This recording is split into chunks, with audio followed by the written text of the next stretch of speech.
Hello everyone, welcome to UMD Media. UMD Media works on understanding, measuring, and doing.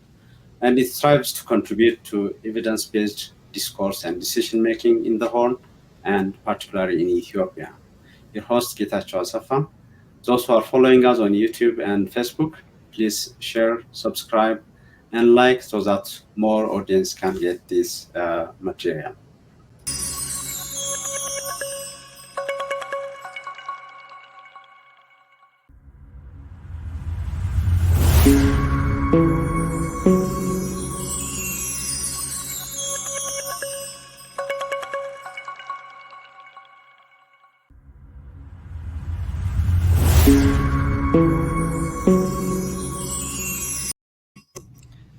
Hello again.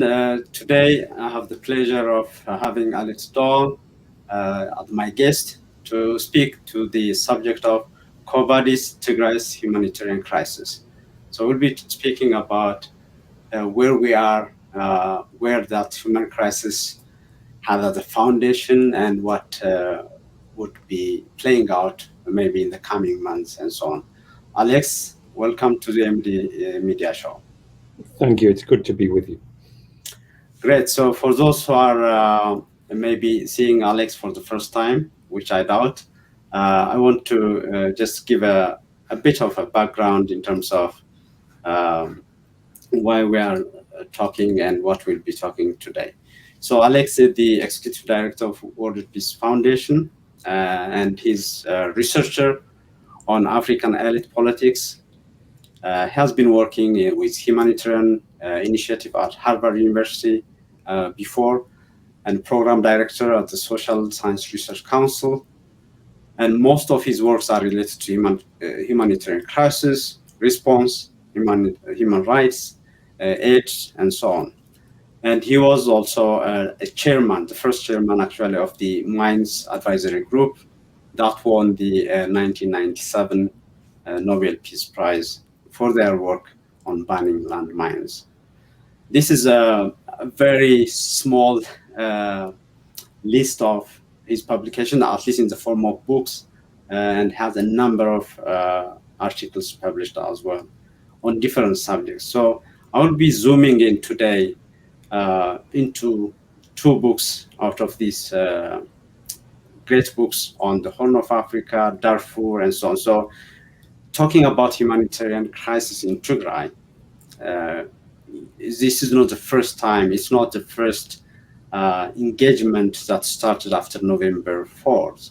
So the two books that I will be looking at in this is the Real Politics of the Horn of Africa from 2015 and the Mass Starvation from 2018. So I just want to start with the question of your report that came out after November 4 on starving Tigray. There is, for me at least, some connection to what you did in this 2018 book, Mass Starvation, specifically the 1973 famine in Ethiopia, and more relevant in the 1984 and 1985. So when you talk about your report, you're mentioning that it's a dire situation, but we are not calling it a famine back in April. Where are we now in terms of the situation, in terms of starvation and famine in Tigray, Alex? I think if the situation in Tigray today is not a famine, then the word famine has no meaning. I've worked on this topic of starvation and the causes of starvation since the 1980s. And there is no situation that I have seen in my professional or my academic career that is more grave than the situation we confront in Tigray today. My book, Mass Starvation, essentially made two arguments. One argument was that famine as it used to exist in the past, caused by great agrarian harvest failures, that had been consigned to history. The world had actually conquered those old styles of famine. And ironically, I held up Ethiopia as a case in point. In response to an unprecedented drought and harvest failure in Ethiopia in 2015, the government responded with an extraordinarily efficacious humanitarian assistance effort that not only saved lives, not only stopped people from dying, but kept farmers on their land, managed to retain the productive basis, the livelihoods of rural people. And I made the argument that if Ethiopia, which had once been the land of famine, could actually conquer famine in this way, it was possible around the world. The other argument that I made in the book is that all the famines that we have been seeing, especially in recent times, are caused by a combination of war and the deliberate use of starvation as a weapon of war. So I pointed to South Sudan, to Yemen, to a number of other cases as examples of where man-made famine was occurring and how it could be not so much prevented, but deterred, prohibited. What we needed to do was to call out the fact that mass starvation is a crime and a crime that should be prevented and prosecuted.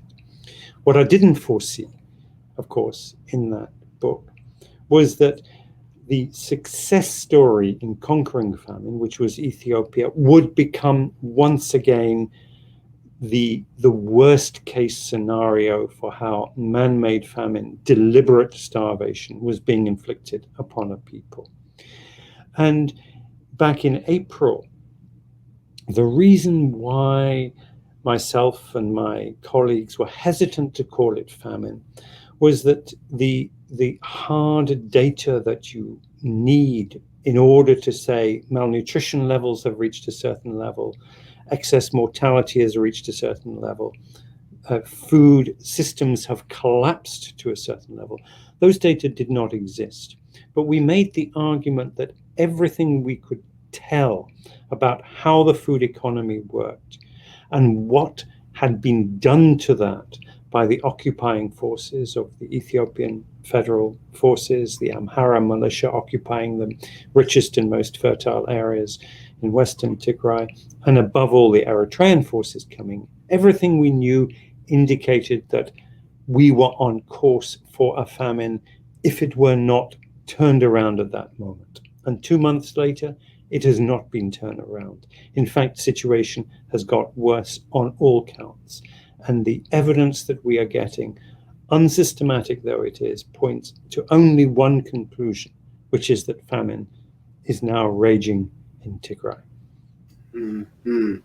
This is where you showed at that time what was in October the top map where significant, almost all Tigray was as food secure as you can get.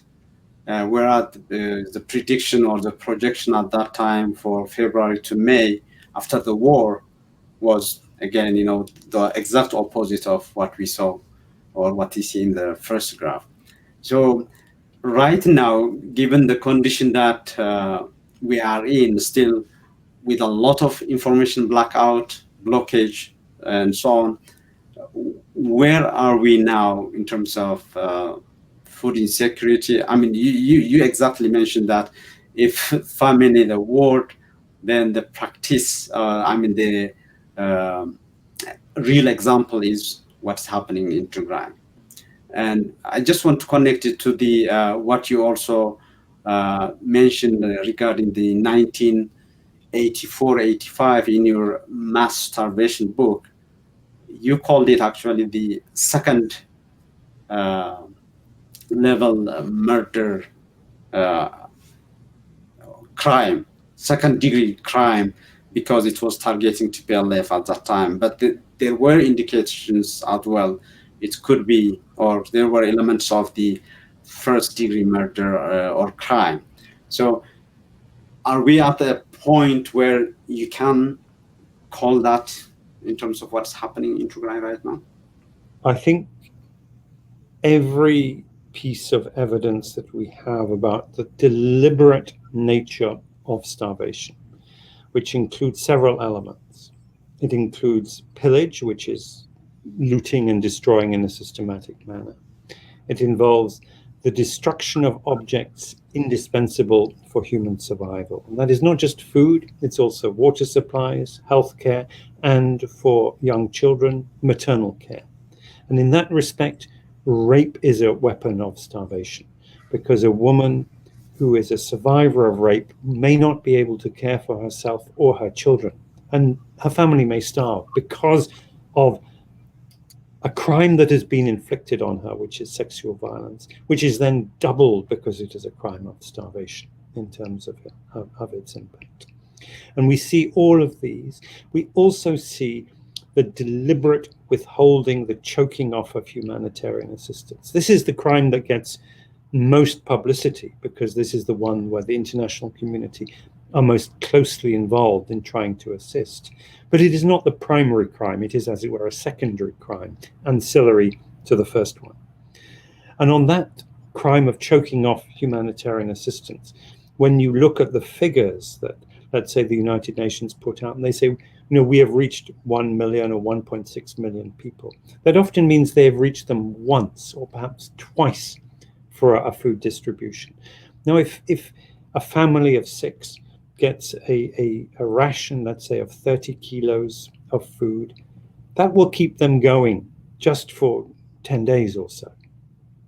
And if they've received that once or perhaps twice over the last 6-7 months, and they've lost everything else, but the fact that they are being reached does not mean that they are not starving. It does not mean that they have enough on which to live.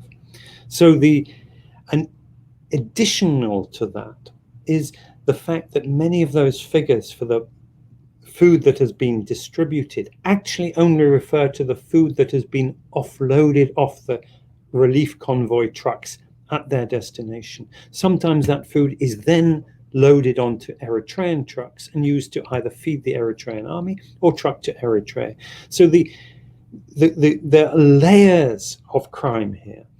And unless this is turned around very, very soon, unless we see some gesture of goodwill from those who are designing and implementing this campaign of starvation in Addis Ababa and in Asmara, then it will have to qualify as what we call a first-degree famine crime. And a first-degree famine crime is when the intent is actually to kill large numbers of people, most of a population, through starvation. And examples in history include the Nazi hunger plan inflicted upon Eastern Europe and parts of the Soviet Union in 1941, include the genocidal starvation of Pol Pot. This is very rare, and I hesitate to say that it is being inflicted on the people of Tigray, but it is at the moment borderline.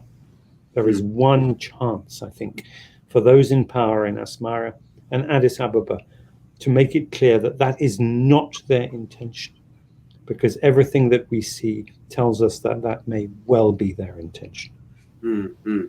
That April report, methodologically, in terms of data, in terms of imagery, everything that was triangulated into creating that report was amazing. I mean, as a reader, where you talk about a number of sources, from private communication to satellite images and a number of sources. And the conclusion for me on the way out, because you are pointing to that, you are speaking to that aspect as well now, is where you talk about a number of options. So one point that you mentioned is that in the International Criminal Court, taking this there and at the universal jurisdiction and so on. So, I mean, between April 6th and now we are second month on that. Where are we in terms of the response? You're talking about Asmara and Addis Ababa, doing something to avert that. You also mentioned about the donor, because the level of destruction, like you were saying, is not something that would be short term. It's a long term in terms of creating the climate for sustained poverty, starvation, and so on. So, do you see this playing out in terms of holding these people responsible, accountable? At the moment, the priority among the international community is to save lives. And along with that, to save Ethiopia from entering what one might call a death spiral of destruction, in which the type of bloodshed, turmoil, and starvation that we're seeing in Tigray today would be reproduced in other parts of Ethiopia. That is the fear. And so that is the priority, and we'll see the G7 meeting this week. There's a humanitarian roundtable. The UN Security Council is likely to meet, and they will be really pressing for humanitarian access and any steps that can be taken to mitigate those immediate consequences. And in doing that, they may well compromise on other issues. The tools that they are bringing to bear for these immediate goals include sanctions. They include targeted sanctions. This is not national sanctions. It does involve suspension of non-essential aid to Ethiopia. There isn't much non-essential aid going to Eritrea anyway.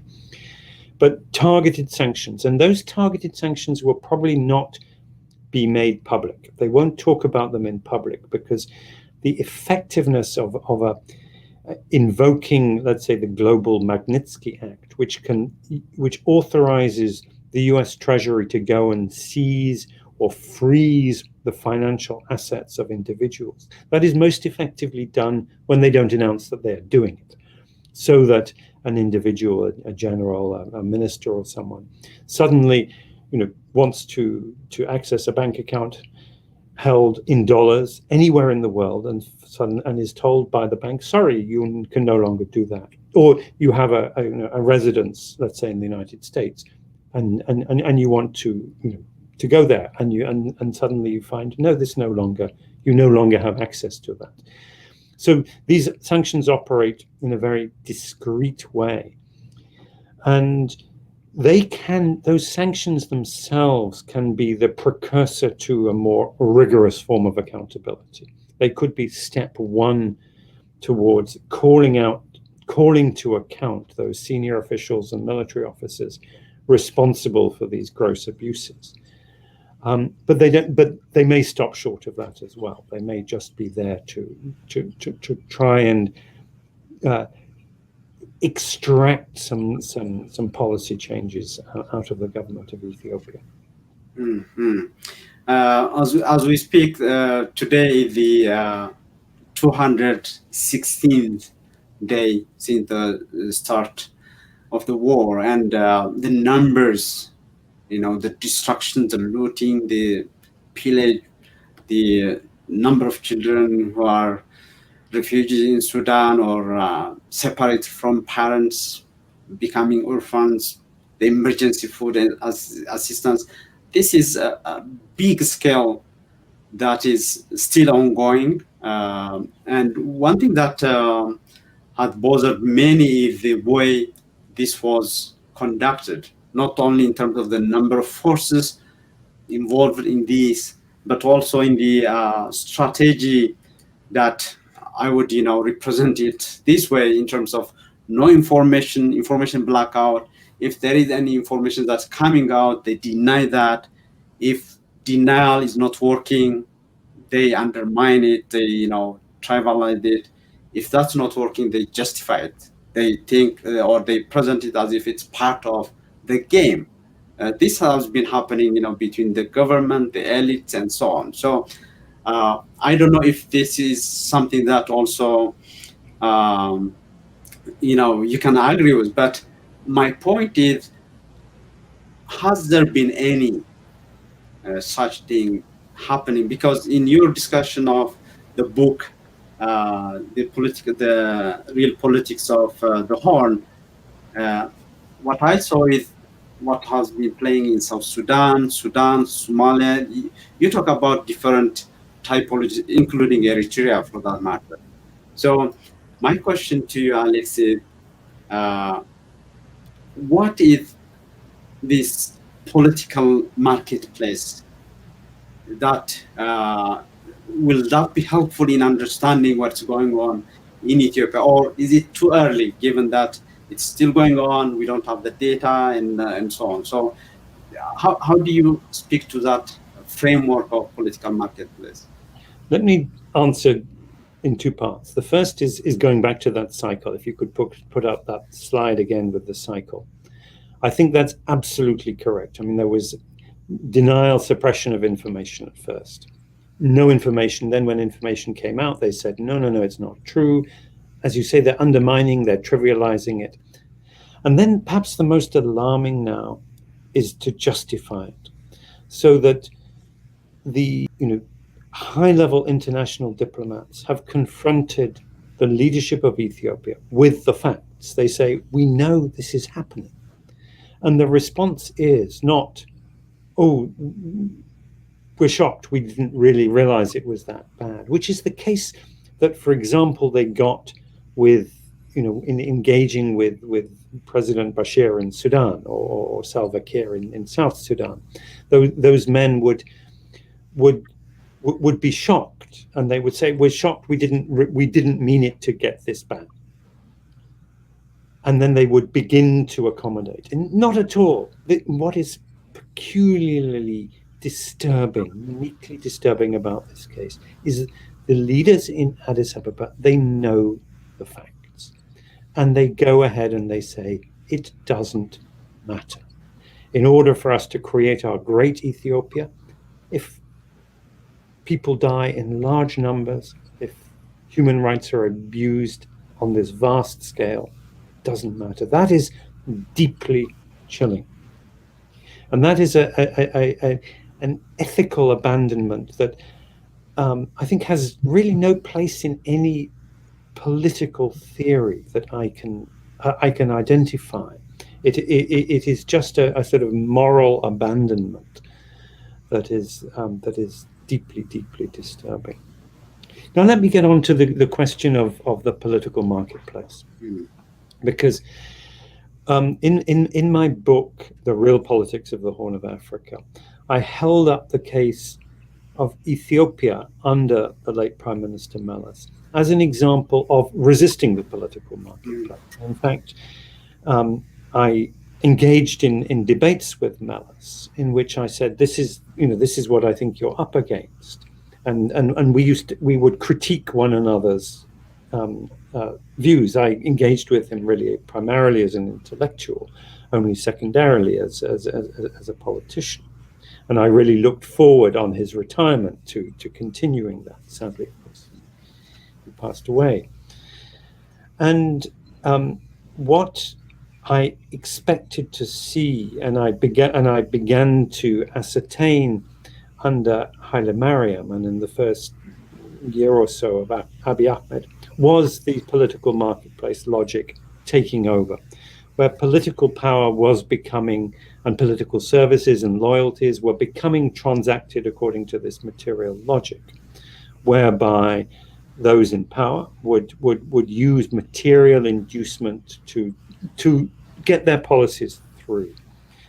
And the financial component in the management, the financial transactional component in the management of politics would become paramount, dominating the institutions. And if you had asked me a year, or certainly 18 months ago, or perhaps even a year ago, I would have said, yeah, the future of Ethiopia looks like a transition to a more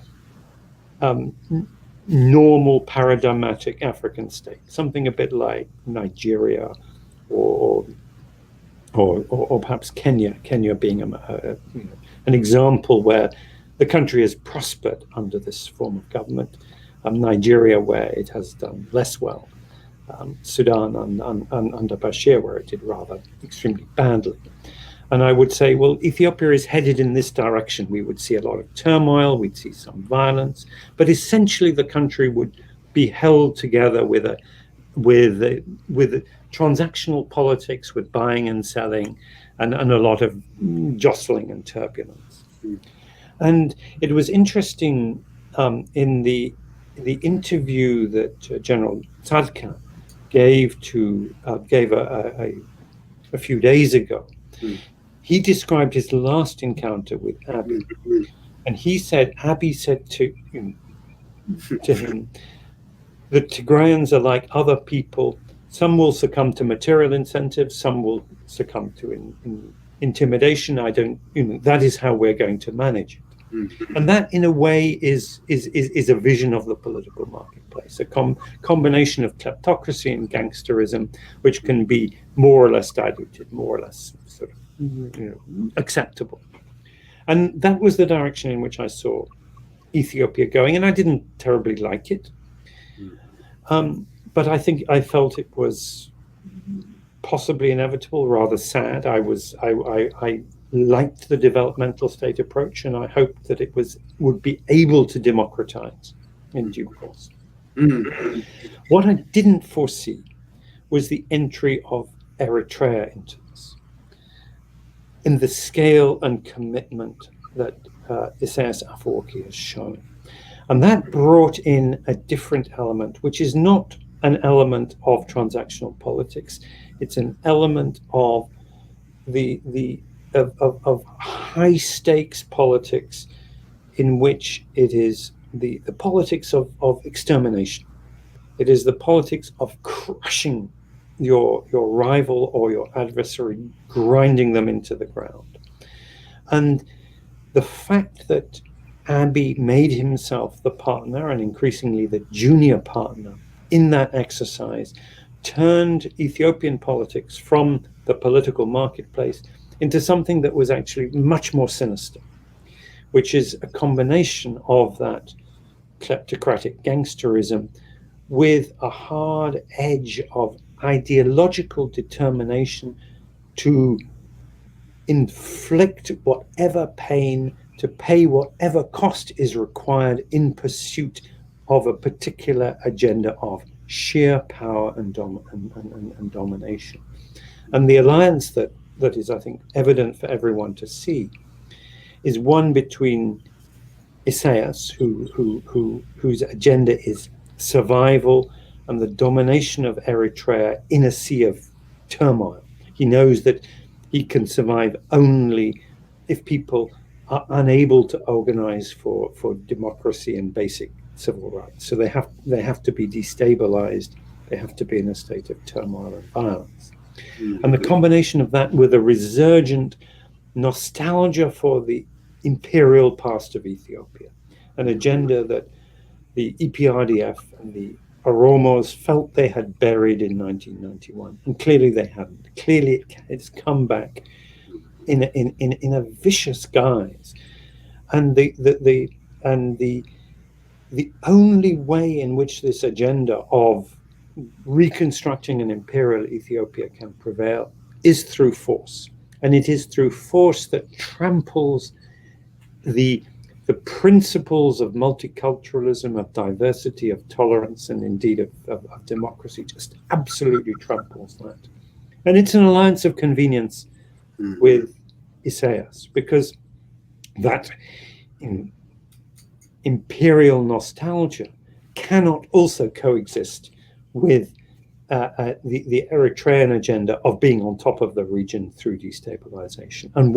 And in due course, if they continue their present trajectory, which is, and they succeed in subjugating their immediate adversary, which is Tigray, and then the Oromos, then the Ethio imperialists and Isaias will clash. They can't coexist.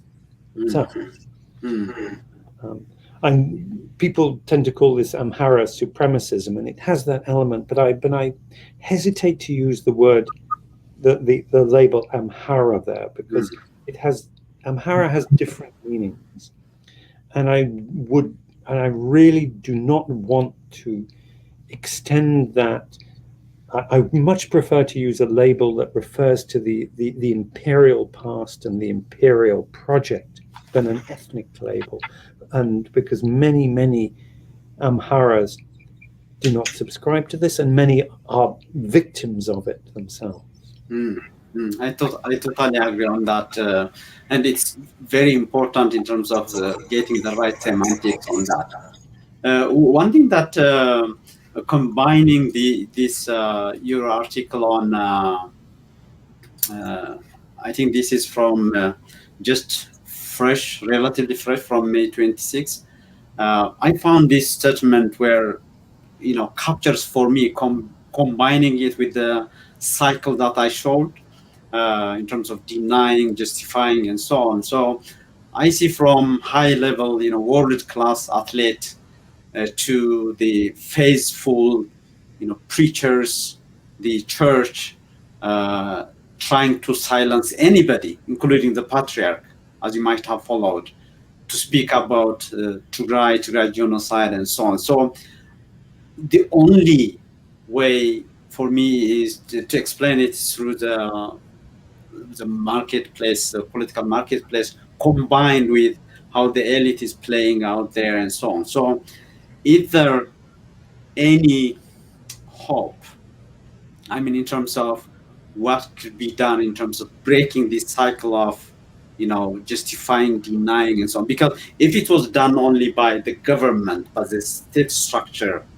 that's one thing. But what I see happening is, in your book, you spend a lot of, a significant number of pages on Eritrea as the expert, or Isaias as expert of political transaction and so on, how he went all the way down to Congo and so on, and get the money and spend it on the military and so on. So given that the current opposition groups in Addis Ababa, they were for years in Eritrea, and they are said to be, or reportedly, helping to connect with Abiy and Isaias and so on. So I'm seeing that in that cycle, all these opposition groups working in the same way, the elites working in the same way, and so on. So, because in this, I see where you talk about power, greed, but also forgetting the poor. It's not about Tigray. It's not about, like you said, Amhara and Oromo and so on. The poor, the peasant, the masses are the same for this elite or political elite. So, how do you assess in terms of the lack of understanding of this? Because they think, or they are framing it as TPLF, the 27 years of darkness and so on. I think the route out of this is through norms and principles. I don't think that there is a route out of this impasse by playing this market better than the experts of the market. I think the tools, the coercive tools, the financial tools that the United States and the European Union and the international financial institutions bring to bear are enormously important, and they are being brought to bear. And they will inflict pain on the political elites. And the political elites in Addis are saying, we don't care about the US, we'll turn to Russia and China. I don't believe that for one moment. They cannot. This is a political elite that cannot survive without the capitalist countries of Europe, and especially the United States. Maybe Isaias could turn elsewhere, but Addis Ababa cannot.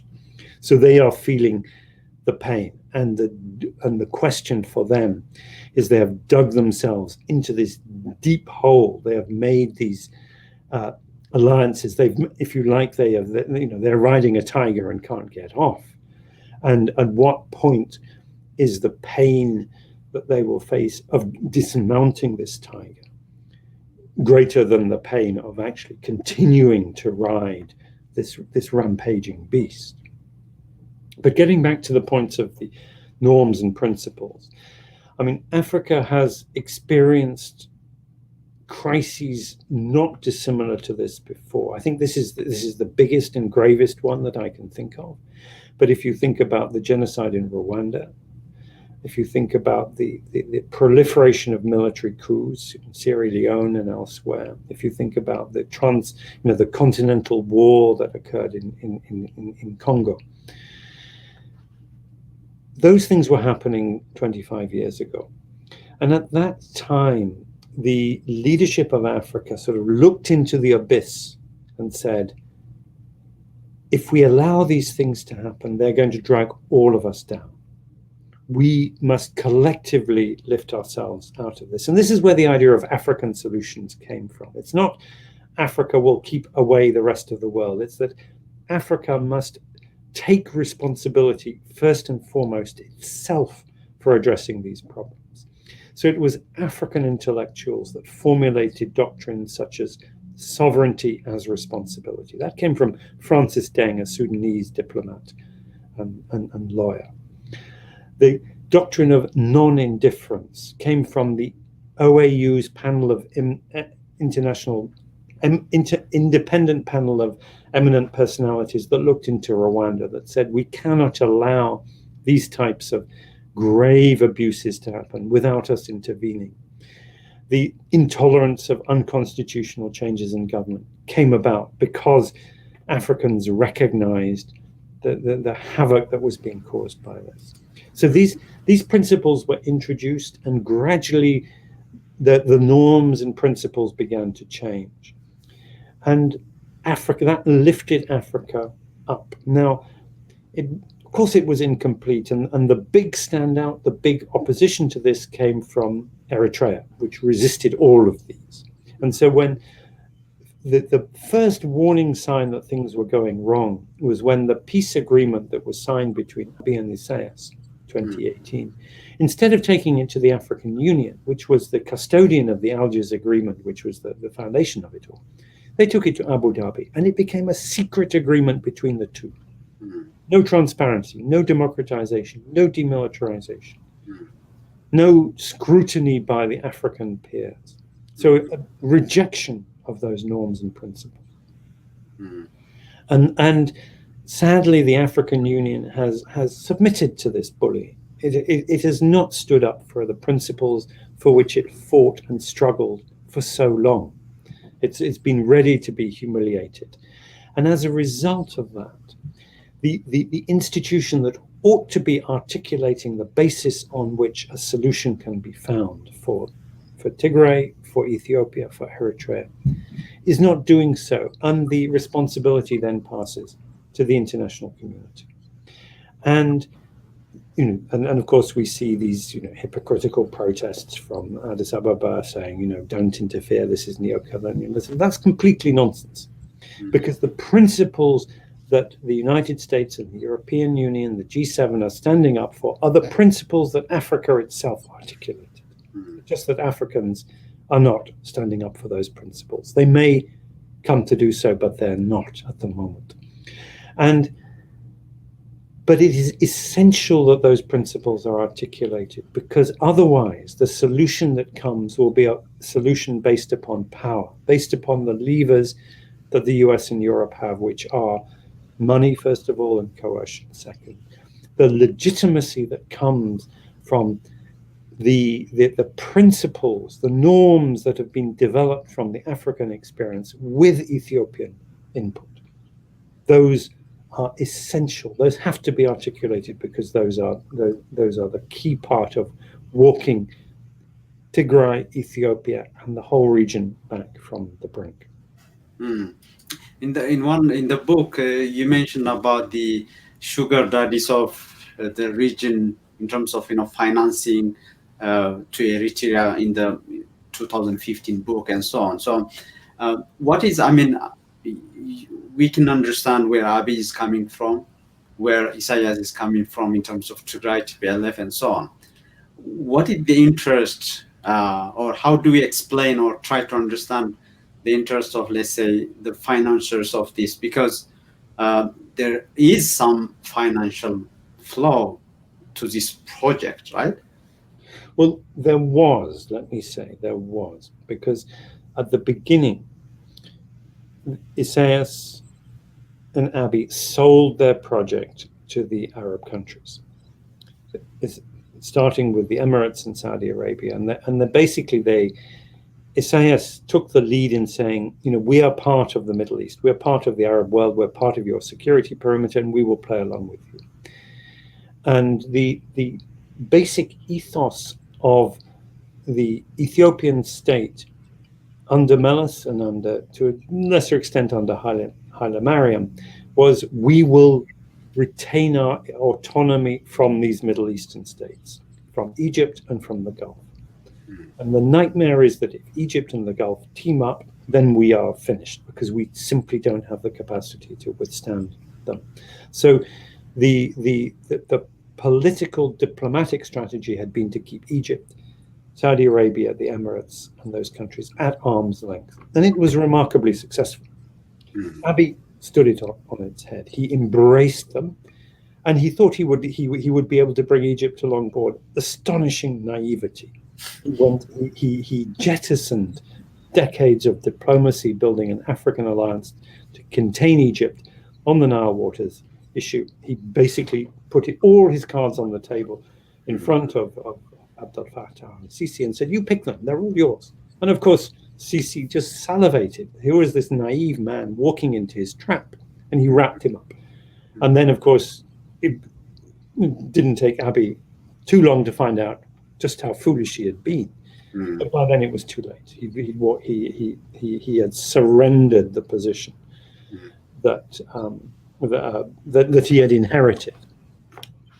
But he still was playing along with the Emirates in particular, who were financing Eritrea and to some extent financing Ethiopia too.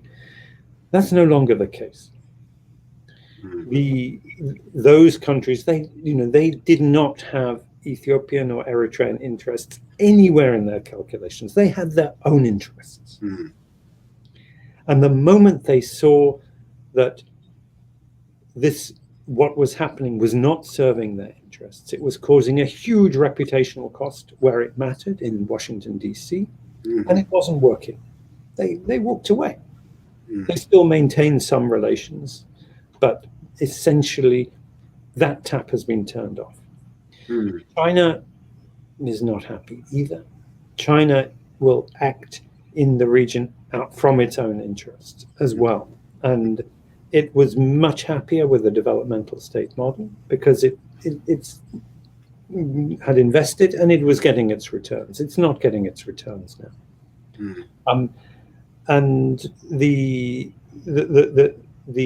international financial institutions are bit by bit turning off the tap. And the reputational effect on investors in Ethiopia has been calamitous. And we see this with the privatization of Ethio Telecom, etc.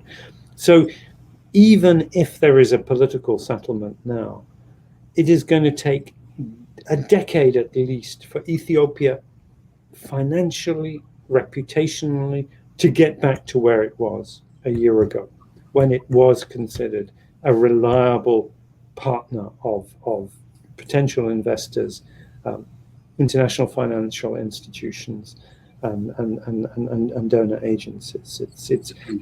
It's hard to think of a case in which a strong hand has been just so casually discarded by our government.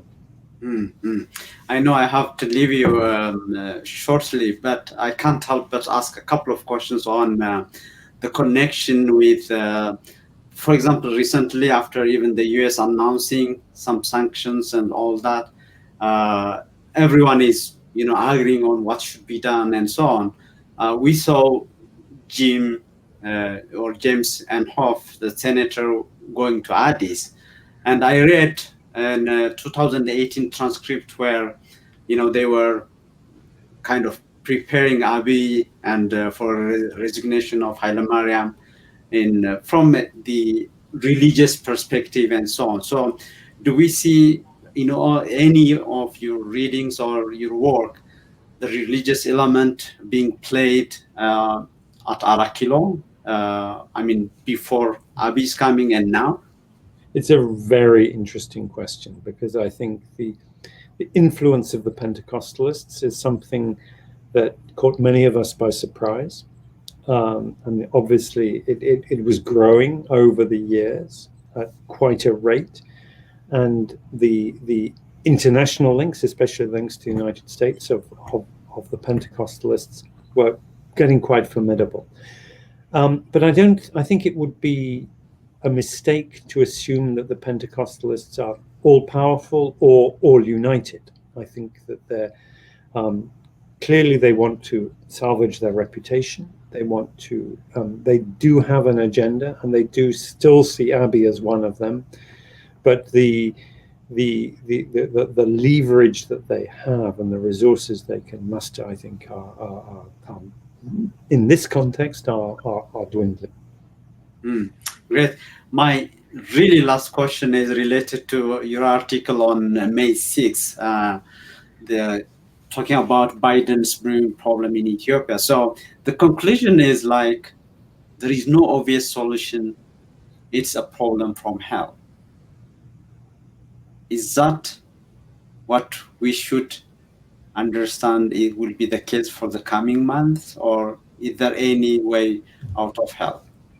The phrase "a problem from hell" is the title of Samantha Power's book on America in the age of genocide. And this article was published the same week that she took her position. And so this was a message to her. I connected that in my Twitter post, this article and her cover of the book. So I was right. Okay. You were absolutely correct. And we will see in her statement this week in the G7 quite how she is articulating her response to this problem.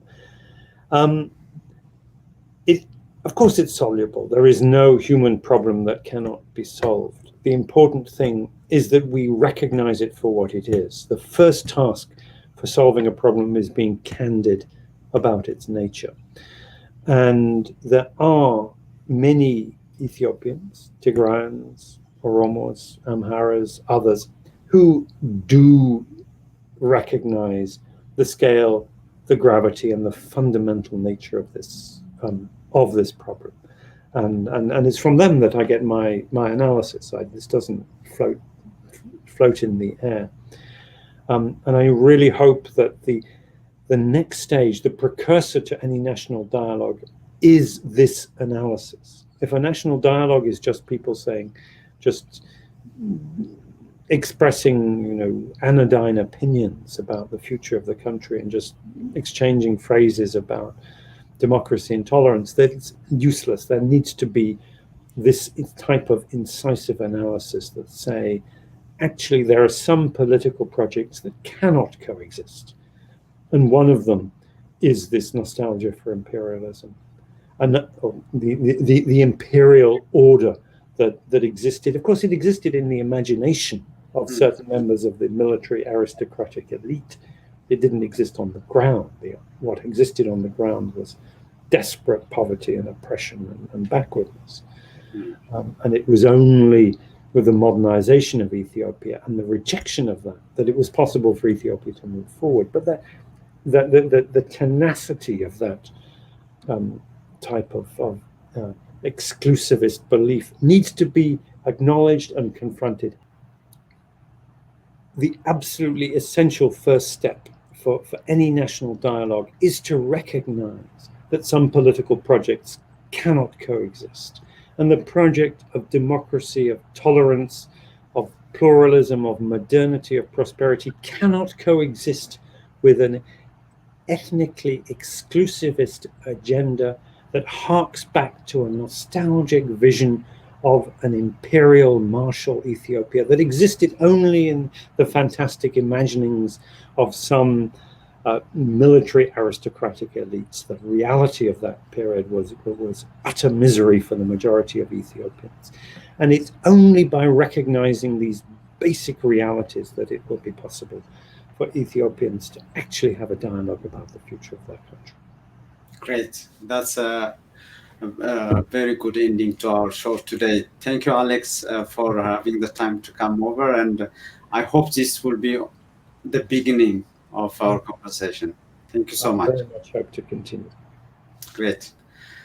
Dear viewers, this is Unity Media Show on conversation on the Vadis Tigray's humanitarian crisis with Alex Dahl. Thank you for viewing, and please share, subscribe, and like the Facebook and YouTube broadcast of the show. Your host was Gita Chasafan. Have a good day.